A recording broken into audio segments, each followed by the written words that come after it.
At my baby's naming ceremony, my in-laws announced a family surprise. They had already printed out a birth certificate with a name they chose. When I protested, my mother-in-law said, "You'll thank me later. Your taste is average." My husband said, "It's just a name." I waited until everyone left. Then I walked into the office, got the real papers, and legally changed my child's name back. The next time she called him by her version, he looked confused and said, "That's not me." I didn't correct him. I didn't think I'd be writing something like this. But here I am, 6 months postpartum, and still angry about what happened at my son's naming ceremony. I've been keeping this inside for too long.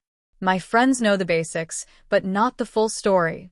Not how deep the betrayal went. Not how quiet my revenge was. I live in Roswell, Georgia. Suburb life. Nothing flashy. I work part-time from home now. Used to be full-time at a local marketing agency. My husband, Kyle, is in finance. We've been together 6 years, married for 3. He's not a bad guy, but let's just say he folds under pressure when it comes to his family. His mom, Janice, is the kind of person who says, "I'm just being honest," right before she insults you. She's always thought I was beneath her son. She said it in so many ways without actually saying it. I'm not polished enough. I grew up working class. I don't wear pearls to brunch. My parents live in a modest home, not a gated community like hers. She smiled at our wedding, but later I found out she told people Kyle married down. I let that go. I told myself she'll be different when we have kids. Spoiler, she wasn't. When I got pregnant, she started pushing herself into everything. From nursery colors to baby shower invites, she always had suggestions. I kept her at arm's length. Kyle said to just ignore it. "She means well," he'd say. That excuse got old fast. But things blew up after I gave birth to our son. I had always wanted to name him Miles. It was my grandfather's name. He basically raised me after my dad left. He was my rock. When I brought it up, Kyle said he liked it too. We never talked about other names seriously after that. I filed all the birth paperwork myself at the hospital, had the form signed, and submitted everything. We planned a small naming ceremony at our home 2 weeks after bringing Miles home. Just family and close friends. Food, speeches, blessings. Nothing formal. I thought it would be nice. Peaceful. That's what I hoped for. The day of the ceremony, Janice and Jim, her husband, Kyle's stepdad, showed up with a huge wrapped box and this smirk on her face. She was dressed like she was going to a country club meeting, not a casual family event. Her voice was syrupy fake the whole time. I didn't like the energy she brought with her, but I didn't want drama. After everyone gave little speeches and my mom did a short blessing, Janice stood up and said, "We have a special surprise for our grandson. A family gift." She motioned to Kyle, and he brought over the big wrapped box. He looked a little nervous, but not surprised. I got that gut feeling. Something was off. He unwrapped the box in front of everyone. Inside was a framed birth certificate. At first, I thought it was a keepsake replica, or something. Then I looked closer. The name on it was not Miles. It read, Bradley James Caraway 3. I didn't understand. I stared at it. My hands went cold. I looked at Kyle. He didn't say anything. I asked, "What the hell is this?" Janice stepped forward like she was proud. "We wanted to honor family legacy. It's time we brought back a real name." I blinked. "What are you talking about? His name is Miles." She waved her hand. It was just a placeholder. We had to act fast. The hospital didn't file it properly. We took care of it. Kyle finally spoke. "It's just a name. We can always call him Miles. The legal name doesn't have to matter." I stared at him, and I felt something inside me crack. I realized then he knew. He let them do this. Or worse, he helped. Jim added, "Bradley was my father's name. And his father before him. It means something." I couldn't believe it. They had filed a new birth certificate behind my back. They lied to the county clerk. And Kyle stood there like it was no big deal. I said, "You forged my child's identity." Janice replied with this smug smile, You'll thank me later. Your taste is average. Bradley is strong. Powerful. It will open doors for him. Nobody else in the room said a word. My parents were stunned. My mom looked like she was going to cry. I didn't say anything else. I just walked out of the room. I stayed calm the rest of the night. I even posed for photos. When they left, I hugged Janice and said thank you for coming. She smiled like she won. She didn't. The next morning, I went into our home office. I pulled out the folder with all the hospital forms. I checked everything. And then I remembered I had submitted the paperwork online and in person. I'd been paranoid about delays. Turns out, the original name, Miles Carter White, had already been processed. What Janice had done was file a duplicate request under false pretenses, probably claiming the first one was lost. I drove to the county office Monday morning with every paper in hand. They were pissed. They said what she did was illegal, filing false information on government records. I didn't press charges, but they voided everything she submitted. The only legal name ever processed was mine. Miles stayed Miles. A week later, we had dinner at Janice's house. I acted normal. So did Kyle, though he was quieter than usual. Janice leaned in and said, "Bradley, do you want some applesauce?" Miles just looked at her, then looked at me. "That's not me," he said. She laughed nervously. "Of course it is, sweetie." He looked confused again. "I'm Miles." I didn't say a word. I just smiled. After that dinner, things got quiet. Too quiet. Janice didn't bring up the name again in front of me, but I could feel her trying to work around me. She started visiting more often, always when I wasn't home. She'd drop off something for the baby, but she was really there to try to bond with Miles. She'd call him Bradley when Kyle was watching him alone. I only found out because one day I came home early and overheard her in the nursery whispering, "Bradley, Grandma's here." I stood in the hallway. My hands clenched into fists. I didn't say anything right away. I waited. I listened to every word. When I finally stepped into the room, she jumped a little. "Oh, I didn't hear you come in," she said. I walked over, picked up Miles, and said, "Don't call him that. His name is Miles." She forced a smile. "It's just a nickname." "No," I said. "It's not. It's a name you tried to force on my child through fraud." She scoffed, like I was being dramatic. "You're overreacting." Kyle came in behind me, probably hearing our voices. He looked tired, guilty, but not surprised. I said to him, "Tell her to stop." He hesitated. "She's just trying to." "No. Tell her to stop." He didn't say a word. I didn't speak to Janice again after that. But the damage was already spreading. Kyle and I started arguing more. He thought I was being too aggressive about the name, that I should just let it go because it's over now. But it wasn't over. Not when I kept finding clothes and books with the name Bradley embroidered on them. Not when I caught her mailing birthday invitations with that name on them, to her side of the family. And then came the worst part. One night, while Kyle was asleep, I went into his email to look for a receipt. I wasn't snooping. Not at first. But I saw a folder labeled Mom. My gut twisted. I opened it. There were emails between him and Janice going back months. Before the naming ceremony, talking about how she hated the name Miles. About how they could fix it before it's final.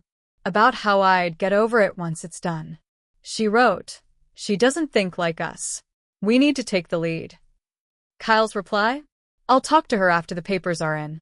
Easier to apologize than ask permission. I sat there, shaking. I read every word. He betrayed me. He let her take over. He let her treat me like I didn't matter, and he didn't even tell me. I printed out every email. The next morning, I handed them to him, without saying a word. He read through the stack. He didn't deny it. He just sat down and said, "I didn't think it would blow up like this." I said, "You lied to me. About our son. About everything." He didn't apologize. Not really. He just said, "Can we move past this?" I didn't answer. I walked out of the room. And then I made a new plan. I didn't tell anyone what I was planning. Not even my own parents. I knew they'd worry. I knew they'd try to talk me down. But I was past the point of letting other people tell me what was too much. A few weeks after I found those emails, I met with a lawyer. Her name was Tasha, and she didn't blink when I explained the situation. She told me what Janice did was technically fraudulent, and that if I ever wanted to pursue legal action, I had more than enough. But what caught her attention most was Kyle's involvement. You realize, she said, if your husband helped submit falsified documents, he could be held responsible too. I didn't know how far I was willing to go. I wasn't trying to destroy my marriage. At least I didn't think I was. But then something happened that made up my mind. I was at the pediatrician's office with Miles. It was a standard checkup. They called me back and said, "Bradley Caraway?" I froze. I said, "That's not his name." The nurse looked confused. "It's the name on the record." I checked the file.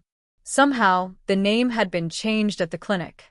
His medical profile now said Bradley, not Miles. I knew who did it.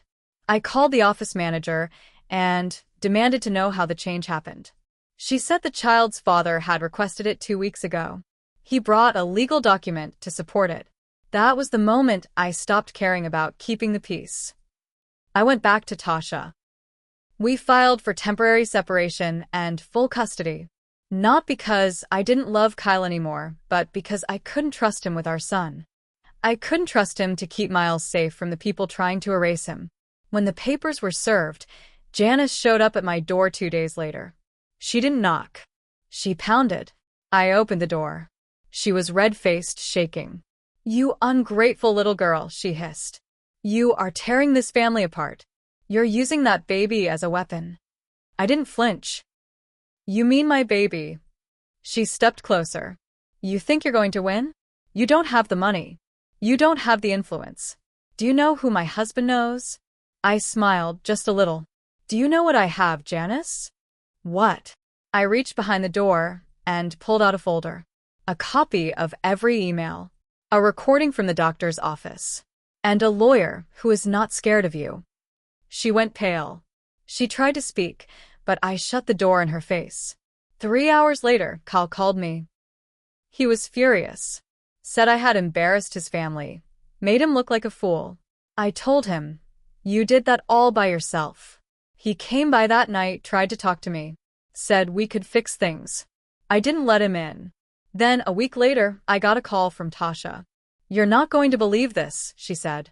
Kyle had filed his own petition for joint custody with an affidavit signed by Janice, stating that I was mentally unstable, emotionally erratic, and prone to outbursts.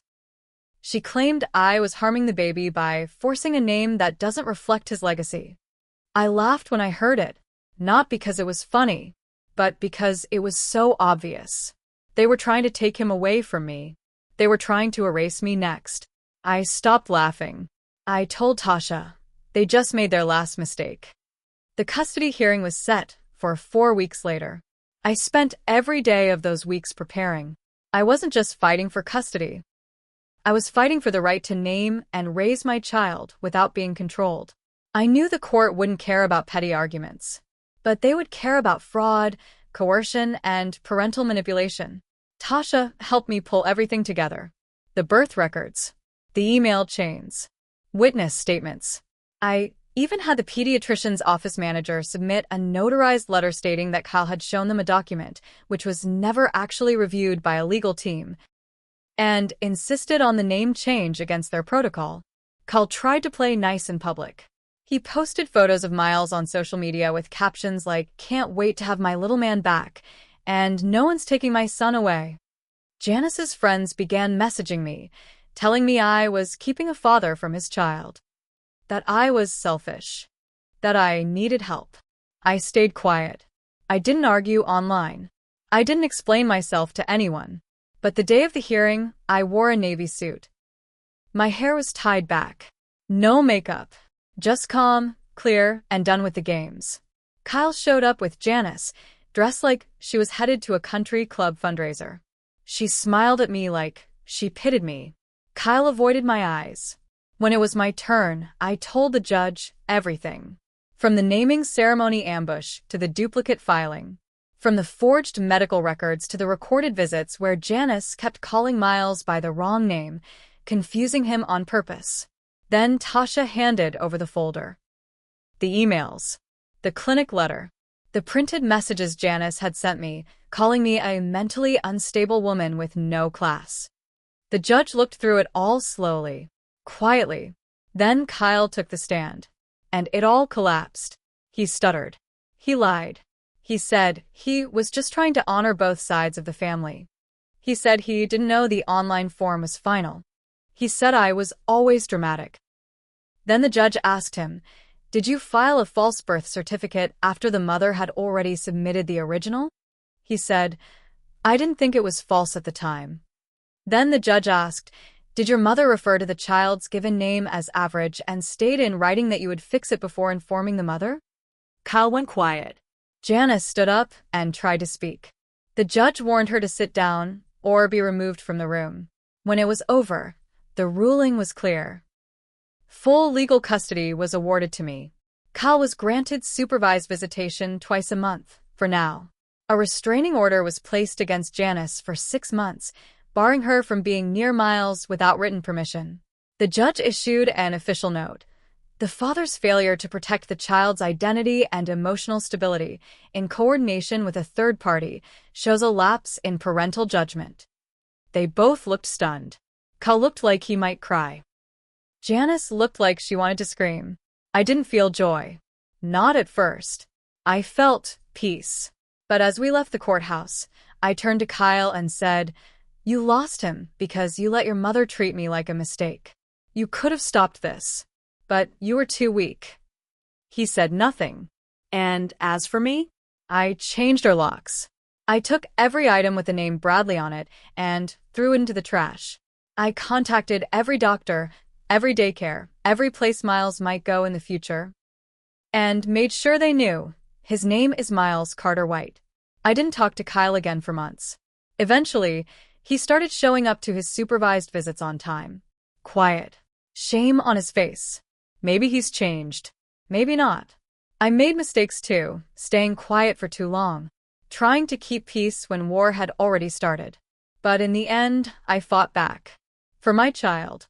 For his name. For the one thing I still had control over. They tried to take him from me. They failed. Miles turns 2 this year. He says his name proudly now when strangers ask. And when I tell him, "Your name means strength," he smiles like he already knows.